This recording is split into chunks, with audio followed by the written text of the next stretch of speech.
இப்போ நம்ம செய்ய போகிறது வந்து ரவை பொங்கல். ஃபஸ்ட்டு ஒரு குக்கரில் வந்து பாசிப்பருப்பு போட்டுக்கிறோம். நம்ம பாசிப்பருப்பு போட்டு அதை அப்படியே வேக வைக்கிறோம். ப்ளஸ் மஞ்சத்தூள் கொஞ்சம் கொட்டிக்கிறோம். மஞ்சத்தூள் கொட்டி கொஞ்சம் அதை வேக வைக்கணும்னு நினைக்கிறேன். பாசிப்பருப்பை வந்து குக்கரில் வச்சு நல்லா குழைய கொஞ்சம் வேக வச்சிடணும். ஒரு கடாயை வந்து நம்ம எடுத்து வச்சுக்கிட்டு இப்போ ரவையை வறுக்க போகிறோம். இந்த ரவையை வறுக்கிறதுக்கு முன்னாடி பார்த்திங்கன்னா சாதாரண வெறும் வடை சட்டியில் போட்டு ரவையை வறுத்தோம் அப்படின்னா அது வந்து உப்புமாவாயிடும். ஸோ இப்போ என்ன பண்ண போகிறோம் அப்படின்னா இந்த கடாயில் வந்து எண்ணெயை ஊற்றிடுறோம். எண்ணெயை ஊற்றிட்டு எண்ணெய் கொஞ்சம் சூடாக ஆனதுக்கப்புறமே ரவையை கொட்டி நம்ம ரவையை வறுக்க போகிறோம். அப்போ தான் வந்து உங்களுக்கு வந்து ரவை பொங்கல் செய்கிறதுக்கு நமக்கு கரெக்டாக வரும். பாசிப்பருப்பு கொஞ்சம் வேக விட்டுருக்குங்க. அது வந்து எப்பொழுதும் போல் பாசிப்பருப்பு வெந்துருச்சுன்னா அதுக்கப்புறமே செய்கிறத பார்த்துக்கலாம். எண்ணெய் கொதிக்குது பாருங்கள், எண்ணெய் கொதிக்குது. எண்ணெய் சூடாகிடுச்சுன்னு நினைக்கிறேன். எண்ணெய் சூடானோடனே வந்து ரவையை கொட்டுறது. ரவையை கொட்டி அப்படியே வறுக்கிறோம். ரவையை வந்து எண்ணெயிலே வறுக்கிறோம் அப்படின்றதுக்காக நிறையா எண்ணெய் ஊற்றி உள்ளே கொட்டிடுறாங்க. ஓரளவுக்கு ரவையை வறுக்கிற மாதிரி எண்ணெயை கொட்டிடுங்க. உங்களுக்கு எவ்வளோ ரவை தேவைப்படுதோ இந்த நீங்கள் எவ்வளோ சாப்பிடுவீங்களோ அந்த அளவுக்கு வந்து ரவையை வந்து கொட்டி கடாயில் கொட்டி நம்ம வந்து ரவையை வறுக்கணும். நல்லா ரவையை வறுக்கணும். அந்த ரவை வந்து ஒரு பொன்னிறமாக வர அளவுக்கு வறுக்கணும். அப்போ தான் வந்து நமக்கு அந்த டேஸ்ட்டு நமக்கு கிடைக்கும். இப்போ பார்த்திங்கன்னா இந்த ரவையை போட்டுட்டோம்ல, இந்த ரவை வந்து பார்த்திங்கன்னா நமக்கு வந்து உப்புமா மாதிரி ஆயிடாமல் பொங்கல் மாதிரி, அதாவது ரைஸில் செய்கிற பொங்கல் மாதிரி நமக்கு வந்து வரணும் அப்படின்னா நம்ம கண்டிப்பாக வந்து அந்த ரவையை வந்து எண்ணெயில் தான் வறுக்கணும். எண்ணெயில் வறுக்கும்போது பார்த்திங்கன்னா கொஞ்சம் பொன்னிறமாக வறுத்துக்கிறோம். பொன்னிறமாக வறுத்துட்டோம்னால நமக்கு வந்து சரியாக இருக்கும். இந்த ஒரு விசில் வந்துருச்சு. இந்த விசில் வந்துருச்சு. இப்போ வந்து நம்ம அந்த ஒரு 2 விசில் 3 விசில் அடித்தோடனே நம்மளுடைய குக்கருடைய அளவு நமக்கு தெரியும். நம்ம 2 விசில் 3 விசில் வந்தோடனே இந்த விசில் இறக்கி வச்சு அதை செஞ்சுக்கலாம். இந்த பொன்னிறமாக ஆகணும். இந்த ரவை வாசமாக நமக்கு வரணும். ரவை வாசம் வந்துடும் நமக்கு. பார்த்திங்கன்னா இது பார்க்குறதுக்கு ரவையை பார்க்குறதுக்கு எப்படி இருக்குது அப்படின்னா ஒரு கேசரி செய்வோம் இல்லை, ஸோ அந்த மாதிரி இருக்குது பார்க்குறதுக்கு. அதை தான் நம்ம செஞ்சுட்ருக்கோம், இப்போ கிளறிக்கிட்டு இருக்கோம். இந்த ரவை பொங்கல் வந்து ஒரு டேஸ்டியான ஃபுட்டு தான் ரவை உப்புமா. ரவையை வறுத்து முடித்த உடனே ஒரு பொன்னிறமாக ஓரளவுக்கு உங்களுக்கு தெரியும். அந்த அளவுக்கு ரவை ஆன உடனே அந்த ரவையை வந்து ஒரு பாத்திரத்தில் வந்து கொட்டி வச்சிடறோம். நம்ம அது பிளாஸ்டிக் பேனோ இல்லை எதாக இருந்தாலும் சரி, நம்ம வந்து கொட்டி வச்சிட்டோம். இப்போ வந்து 2-3 விசில் வந்துருச்சு. இவர் தான் வந்து எங்கள் வீட்டு செல்லம் சஞ்சய் அவர் பேட் எடுத்துட்டாரு, மஸ்கிரோ பேட் எடுத்துட்டாரு. கொசு விரட்ட போகிறாருன்னு நினைக்கிறேன்.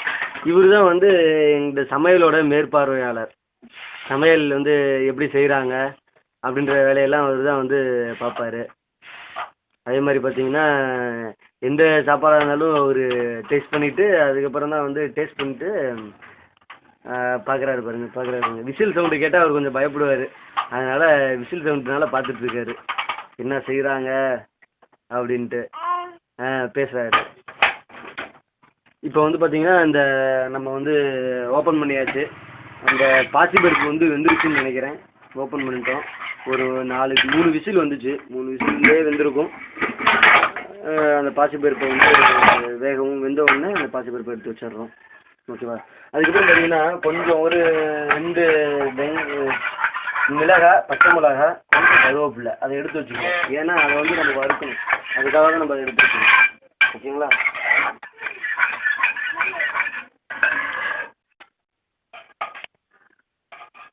இப்போ தான் வந்து ஒரு கேமராவே பார்க்குறாரு சஞ்சய். Good morning. ஐயோ ஏதாவது செய்கிறாரு, என்ன செய்கிறாருன்னு தெரியல. பாருங்க, எண்ணெயை ஊற்றிடுறோம். மறுபடி அந்த வறுத்து வச்ச ரவையை எடுத்து தனியாக வச்சுட்டு அதே கடாயில் வந்து கொஞ்சம் எண்ணெயை ஊற்றி இந்த பச்சை மிளகாவும் கருவேப்பிலையும் போட்டு தாளிப்போம்ல நம்ம எப்பொழுதும் போல் பொங்கலுக்கு. அதாவது ஆக்சுவலி நம்ம வெண்பொங்கலுக்கு என்ன செய்வோமோ அந்த மாதிரி மெத்தடு தான். நல்லா சட்டியை வந்து நம்ம சூடு ஏற்றிக்கிறோம். எண்ணெயை நல்லா காய்ச்சிக்கிறோம். காய்ச்ச உடனே அந்த பொரிஞ்ச எண்ணெயில் வந்து கொஞ்சோண்டு கடுகு போடுறோம். கடுகு தான் வந்து மிளகு போடுறோம். மிளகு தான் வந்து கொஞ்சம் இம்பார்ட்டண்ட்டானது. ஏன்னா மிளகு தானே நம்ம வந்து வெண்பொங்கலுக்கு யூஸ் பண்ணுவோம். ஸோ அந்த மிளகு போட்டுக்கிறோம். அதுக்கப்புறமே ஜீரகம் போடுறோம். அந்த அந்த எண்ணெயிலே பார்த்தீங்கன்னா கொஞ்சம் பொரிய விடுறோம். அதே மாதிரி கருவேப்பிலை ப்ளஸ் மிளகா இது எல்லாத்தையும் நம்ம போட்டு வணக்கிறோம். அந்த எண்ணெயிலே வணக்கணும். எண்ணெயிலே வணக்கினீங்கன்னா தான் அந்த டேஸ்ட் நமக்கு கிடைக்கும். நல்லா அந்த பச்சை மிளகாலாம் பார்த்தீங்கன்னா கொஞ்சம் வேகிற மாதிரி ஒரு ஸ்டேஜ் வரும். அது எல்லாம் முடிஞ்ச உடனே அந்த பாசி பருப்பு நம்ம எடுத்து வச்சுருந்தோம் இல்லைங்களா, பாசி பருப்பு வேக வச்சுருந்தோம்ல, அந்த பாசி பருப்பை எடுத்து கொண்டு வந்து அந்த அந்த பொரிச்ச நம்ம அந்த இதில் ஊற்றிடணும். ஊற்றிட்டு கொஞ்சம் லைட்டாக கொதிக்க விட்டுரும். சூடாகுது. அதில் வந்து இன்னும் கொஞ்சம் நமக்கு தேவையான அளவுக்கு வந்து நம்ம தண்ணியில் வந்து அந்த ஏற்கனவே பாசிப்பருப்பு மீதி இருந்த கொஞ்சம் கொஞ்சம் ஒட்டி இருந்திருக்கும்ல, அதில் கொஞ்சம் அலசி இதில் ஊற்றிக்கிறோம். நம்ம கொஞ்சம் நல்லா தண்ணியை வந்து கொதிக்க விடணும். கொதிக்க விட்டுட்டிங்கன்னா தான் கொஞ்சம் நல்லா சீக்கிரம் வேகிறதுக்கும் கொஞ்சம் நமக்கு சௌகரியமாக இருக்கும். பாருங்கள், இப்போ வந்து பார்த்தீங்கன்னா அப்படியே நல்லா கருவேப்பிலை, அந்த ஜீரகம், மிளகாய் இதெல்லாம் வந்து அப்படியே மேலே மிதக்குது. நல்லா நீட்டாக அழகாக பார்க்குறதுக்கு நல்லா இருக்கிற மாதிரி இருக்குது. இப்போயே வந்து ரொம்ப டேஸ்டியான ஒரு மார்னிங் டிஃபன் ரெடி ஆகிட்டுருக்கு.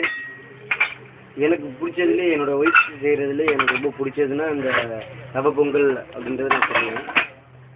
ஸோ அதை வந்து நம்ம யூடியூப் வியூவர்ஸ் எல்லாத்துக்குமே வந்து அதை சொல்லணும் அப்படின்றதுக்காக இது பண்ணுறோம்.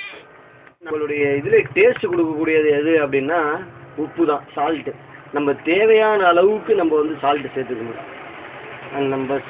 நம்ம போடக்கூடிய சால்ட்டில் தான் இந்த டேஸ்ட்டே இருக்குது. சால்ட்டு வந்து தேவையான அளவு போட்டிங்க அப்படின்னா தான் அந்த டேஸ்ட் நமக்கு கிடைக்கும்.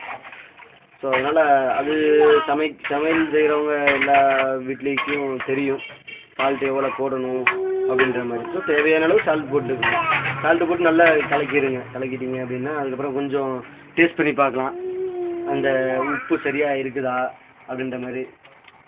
உப்பு சரியாக இருந்துச்சு அப்படின்னா நமக்கு கொஞ்சம் நல்லா இருக்கும். நல்லா சாப்பிட்றதுக்கும் கொஞ்சம் நல்லா இருக்கும். இப்போ தான் வந்து அந்த தண்ணி நம்ம ஊற்றின தண்ணி வந்து அந்த எல்லாம் மிக்ஸ் பண்ணது வந்து கொதி வருது. நல்லா கொதிக்கணும். நல்லா கொதிச்சிருச்சுனா தான் அதுக்கப்புறம் தான் நம்ம ரவையை கொண்டு வந்து கொட்டணும். இதில் இன்னொரு முக்கியமான விஷயம் என்னென்னா, இந்த பாசிப்பருப்பு நம்ம வேக வைக்கிறோம் இல்லைங்களா குக்கரில். ஸோ அது குக்கரில் வேக வைக்கும்போது நல்லா வேகணும். நல்லா கொலைய வெந்துச்சு அப்படின்னா தான் நமக்கு சாப்பிடும்போது நல்ல டேஸ்டியான ஃபுட்டாக இருக்கும். நமக்கு டேஸ்டியான டிஃபனாக இருக்கும். மார்னிங் டிஃபன் டேஸ்டியாக இருக்கும்.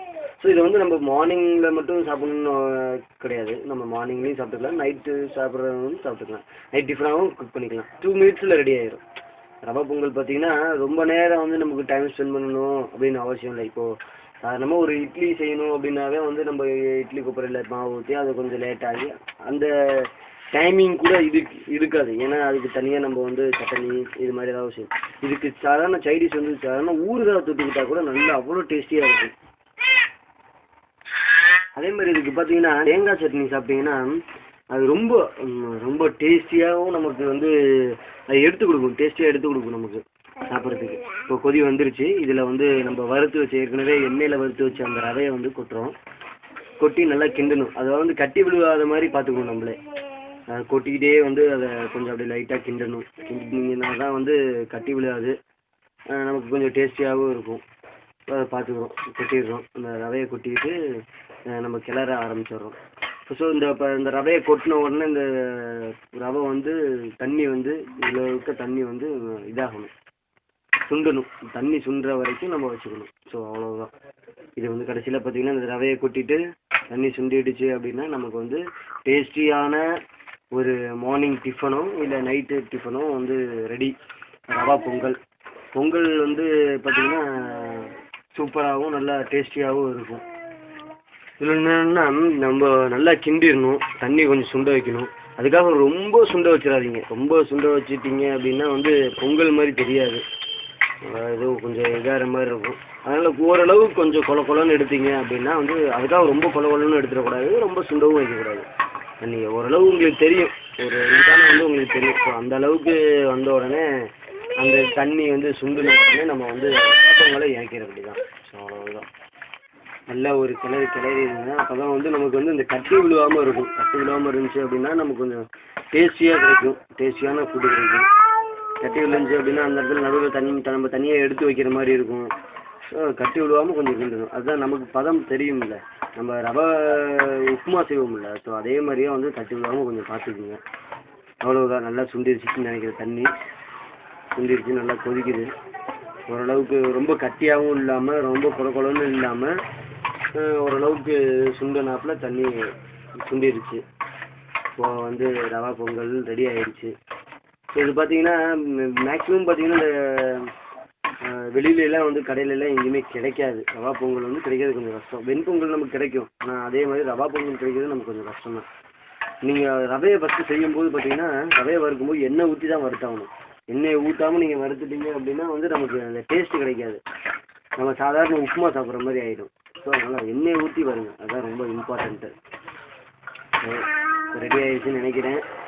ஒரு டேஸ்டியான இப்போவே எனக்கு வந்து அந்த டேஸ்ட் தெரியுது. கொஞ்சம் நல்லா கொதிச்சுக்கிட்டு இருக்கு. அவ்வளோதான், ரெடி ஆகிடுச்சு. ரெடி ஆகிடுச்சு. இப்போ வந்து அவ்வளவுதான், முடிஞ்சிச்சு. இந்த டேஸ்டியான ஃபுட்டு ரெடி ஆகிடுச்சு. இதை வந்து நம்ம வந்து ஒரு தட்டிலே போட்டு கொஞ்சம் போட்டு ஆற வைக்கிறோம். பார்த்தீங்கன்னா இப்போ வந்து ரெடி ஆகிடுச்சு. இதுக்கு நீங்கள் தொட்டுக்கன்னு பார்த்துட்டிங்க அப்படின்னா சைடிஷ் அப்படின்னு பார்த்துட்டிங்கன்னா எது வேணால் யூஸ் பண்ணிக்கலாம். நீங்கள் வந்து உங்களுக்கு எது விருப்பமாக இருக்குதோ அந்த மாதிரி சைடிஷ் எது வேணால் யூஸ் பண்ணிக்கலாம். பார்த்தீங்கன்னா அழகான ஒரு டேஸ்டியான ஒரு ஸ்பைசியான ஒரு மார்னிங் டிஃபன் எனக்கு ரெடி ஆகிடுச்சு. ஸோ நீங்களும் இதே மாதிரி ஒரு டேஸ்டியான ஃபுட் செஞ்சு உங்களுக்கு பிடிச்சவங்களுக்கு கொஞ்சம் பரிமாறினீங்க அப்படின்னா அவங்களுடைய அன்பு வந்து எப்பொழுதுமே உங்களுக்கு கிடைக்கும் அப்படின்னு நான் சொல்கிறேன். Okay, thank you.